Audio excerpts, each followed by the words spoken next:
Assalamualaikum warahmatullahi wabarakatuh.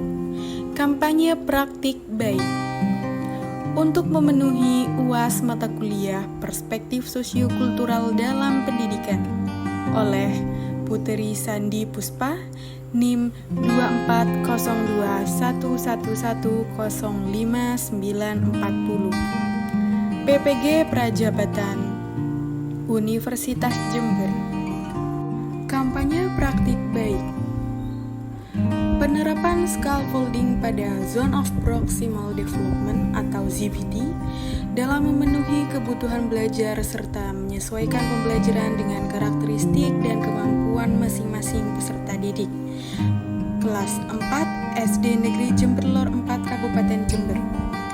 Zone of Proximal Development atau ZPD merupakan jarak antara tingkat perkembangan sesungguhnya yang didefinisikan sebagai kemampuan pemecahan masalah secara mandiri dan tingkat perkembangan potensial yang didefinisikan sebagai kemampuan pemecahan masalah di bawah bimbingan orang dewasa atau melalui kerjasama dengan teman sebaya.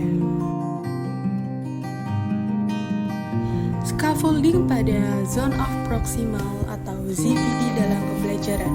Scaffolding adalah suatu strategi pembelajaran yang dimana guru atau pendidik memberikan bantuan atau bimbingan pada peserta didik.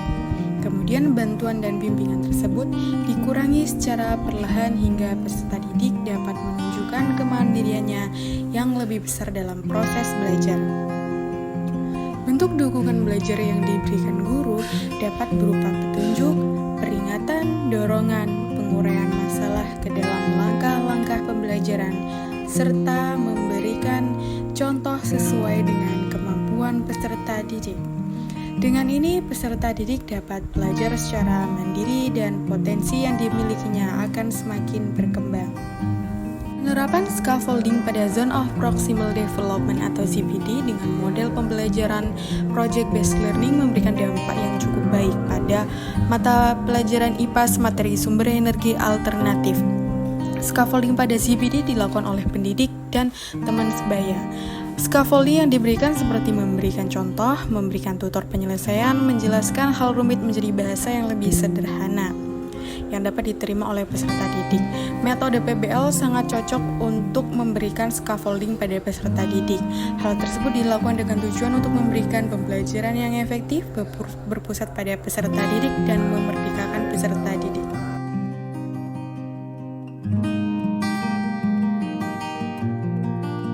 Aktivitas dalam penerapan scaffolding yaitu yang pertama penjelasan materi, yang kedua menentukan dan mengelompokkan peserta didik berdasarkan ZPD-nya, yang ketiga pengkondisian peserta belajar secara berkelompok, yang keempat pemberian tugas belajar, yang kelima mendorong pembimbing dan memberikan bantuan pada peserta didik, dan yang keenam evaluasi.